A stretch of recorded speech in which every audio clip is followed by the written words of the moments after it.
Hi అండి, అందరికీ నమస్తే. చాలామంది సబ్స్క్రైబ్ చేసుకోకుండానే వీడియోస్ చూస్తున్నారండి. సబ్స్క్రైబ్ చేసి సపోర్ట్ చేయొచ్చు కదండి. ప్లీజ్ అండి, సపోర్ట్ చేయండి. ఇక స్టోరీలోకి వెళ్ళిపోదాం. కోపంగా వెళ్ళిన స్వీటీ కార్ దగ్గరికి వెళ్ళేసరికి కార్కి ఆనుకుని ఒక పెద్దాయన నిల్చున్నాడు. అప్పటికే ఎంతో కోపంగా ఉన్న స్వీటీ ఆ పెద్దాయనని చూసి అగ్గి మీద గుగ్గిలమయ్యి ఆయన దగ్గరికి వెళ్ళి, who the hell are you man, car నీది అన్నట్లుగా అతుక్కొని స్టైల్గా నిల్చున్నావు అంది కోపంతో ఊగిపోతూ. కళ్ళు తిరిగాయమ్మా, అందుకే కాస్త ఆసరగా పట్టుకొని నిల్చున్నాను అని ఆయన చెప్పినా వినకుండా అరుస్తూనే ఉంది స్వీటీ. ఆకాష్ పైన కోపాన్ని ఆ అభాగ్యుని మీద చూపించింది. అక్షిత వచ్చి స్వీటీని లాక్కెళ్ళి కారులో కూర్చోబెట్టి, స్వీటీ ఏం చేస్తున్నావు అర్థమవుతుందా నీకు? ఇలాంటి చిన్న చిన్న అవమానాలకి బాధపడితే ఎలా? మనం వాళ్ళ బ్రతుకులపైనే దెబ్బ కొట్టబోతున్నాం. సో కాస్త ఓపిగ్గా ఉండు అని సర్ది చెప్పి స్వీటీని పంపించేసింది. అక్షిత లోపలికి వెళ్ళి ఆకాష్పై కపిట ప్రేమలను వలుకబోస్తుంది. భువనేశ్వర్ ఇంటి నుండి లంచ్ తీసుకొని వచ్చాడు. హాస్పిటల్లో వెయిటింగ్ చైర్లో కూర్చున్న అక్షితని చూసి షాక్ అయ్యాడు.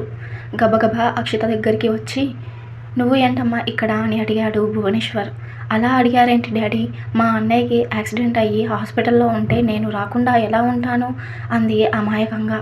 నిజంగా మీ అన్నయ్య మీద నీకు అంత ప్రేమ ఉందా తల్లి అని ఆమె తల నిమిరాడు. ప్రేమ ఎందుకు ఉండదు డాడ్? నా విషయంలో తప్పు చేశాడని ఇన్నాళ్ళు మొండిగా నడుచుకున్నాను.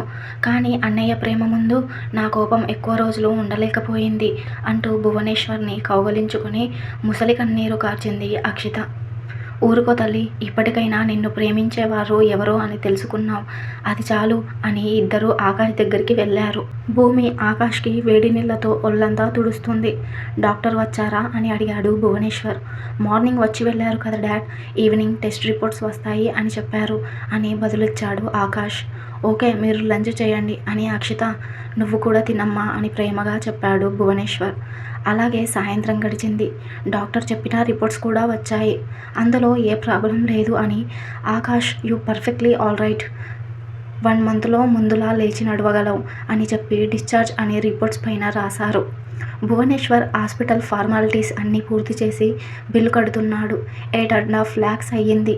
అది చూసి భూమి నోరు వెళ్ళబెట్టింది. ఆకాష్ వీల్ చైర్లో కూర్చున్నాడు. భూమిని గమనించి, ఓయ్ ఏమైంది అని భూమి చేయి పట్టుకుని అడిగాడు. ఆ బిల్లేంటండి 8.5 లక్షల? ఆ డబ్బులతో మాలాంటి మధ్యతరగతి 10 కుటుంబాలు సంవత్సరం పాటు కూర్చొని తినొచ్చు అంది ఆశ్చర్యపు మొహం పెట్టి. ఇది ప్రైవేట్ హాస్పిటల్, ట్రీట్మెంట్ని బట్టి ఇష్టం ఉన్నట్టు ఛార్జ్ వేస్తారు అని చెప్పాడు. ఏం ఛార్జీలో ఏమో, మాలాంటి మధ్యతరగతి వారు ఇలాంటి హాస్పిటల్కి వస్తే ఆ హాస్పిటల్ బిల్లుకి అప్పుల పాలై ఆ అప్పు తీర్చుకోవడానికి జీవిత ఖైదీలు అవుతారు అంది భూమి. ఆకాష్ చిన్నగా నవ్వి, భూమి మాటలకి నవ్వొచ్చినా ఆమె చెప్పింది కూడా నిజమే. మధ్యతరగతి వాడు ఏ కారణంగా అప్పు చేసినా వడ్డీలతో చక్రవడ్డీలతో అప్పు తీర్చుకోవడానికి జీవితకాలం సరిపోదు అని మనసులో అనుకుంటూ ఆలోచిస్తున్నాడు. అక్షిత మధ్యలో దూరిపోయి, ఎప్పుడైనా 1,00,000 రూపాయలైనా చూసావా అంది భూమిని చూస్తూ. ఆ మాట భూమికి అవమానంగా అనిపించింది. భూమి ఏం సమాధానం ఇవ్వకుండా సైలెంట్గా ఉండిపోయింది. షటప్ అక్షిత అన్నాడు ఆకాష్. ఇంకో మాట మాట్లాడాలన్నా చుట్టూ జనాలను చూసి అంతటితో ఆగిపోయాడు. డిశ్చార్జ్ ఫార్మాలిటీస్ అంతా కంప్లీట్ అవ్వడంతో కారులో ఇంటికి బయలుదేరారు. ఇంటికి చేరుకున్నారు. సావిత్రికి ముందే కబురు అందడంతో వాళ్ళు వచ్చేసరికి హారతి పళ్ళెంతో రెడీగా ఉంది. హారతి ఇచ్చి లోపలికి ఆహ్వానించి సావిత్రి మళ్ళీ ఏడుపు సాగించింది. మామ్, ఎందుకు ఏడుస్తున్నావు? నేనేం చావలేదుగా అన్నాడు ఆకాష్ చిరాగ్గా. ఆ మాట పూర్తిగా అవ్వకముందే, ఏంట్రా ఆ మాటలు అంది సావిత్రి. మరి ఇంటికి రాగానే స్టార్ట్ చేశావు. మీ మామ్స్ మారరా? అసలు ఎప్పుడు సెంటిమెంటల్స్ ఫూల్స్గా ఉంటారు అని కోప్పడ్డాడు ఆకాష్.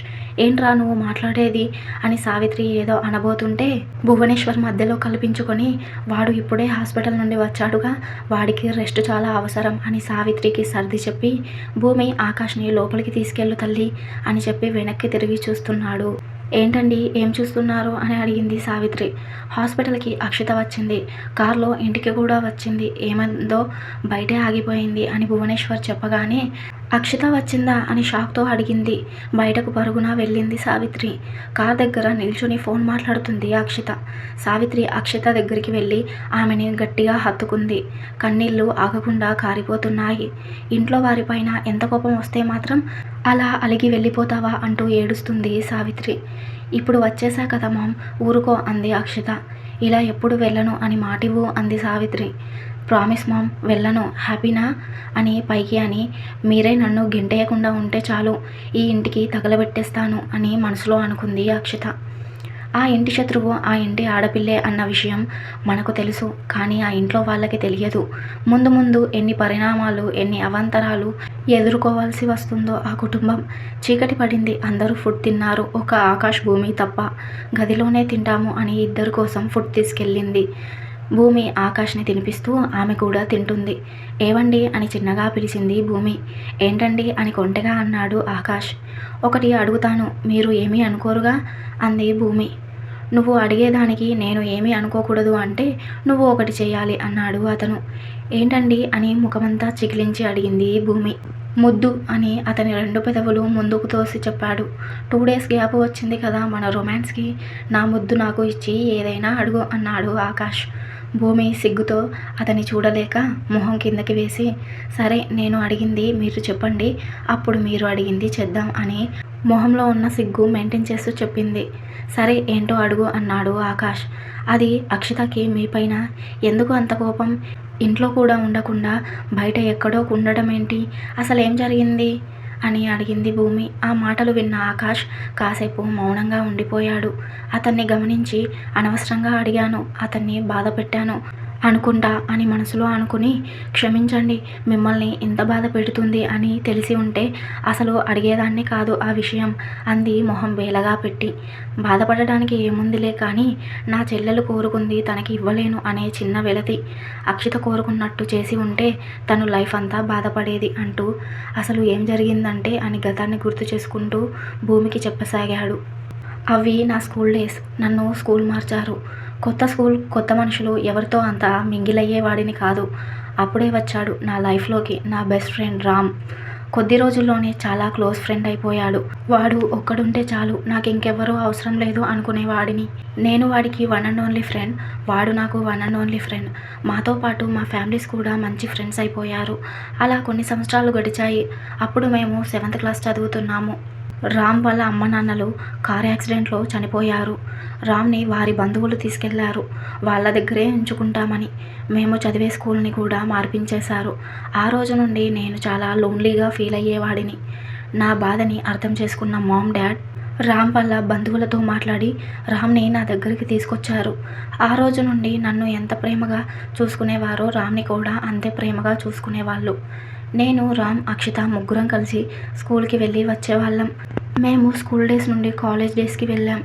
నాకు ఇంజనీరింగ్ చేయాలని ఇంట్రెస్ట్, అది కూడా ఫారెన్లో ఉన్న టాప్ కాలేజీలో. రామ్ని కూడా ఇంజనీరింగ్ చేయమన్నాను, ఇద్దరం కలిసి ఫారెన్కి వెళ్ళొచ్చు అని. కానీ వాడు MBBS చేస్తాను అని ఇండియాలోనే ఉండిపోయాడు. నేను ఫారెన్కి వెళ్ళాను ఇంజనీరింగ్ చేయడం కోసం. అక్షిత కూడా MBBS చేస్తానని రామ్ చదివే కాలేజీలోనే జాయిన్ అయ్యింది. నేను ఫారెన్కి వెళ్ళి 2 సంవత్సరాలు గడిచింది.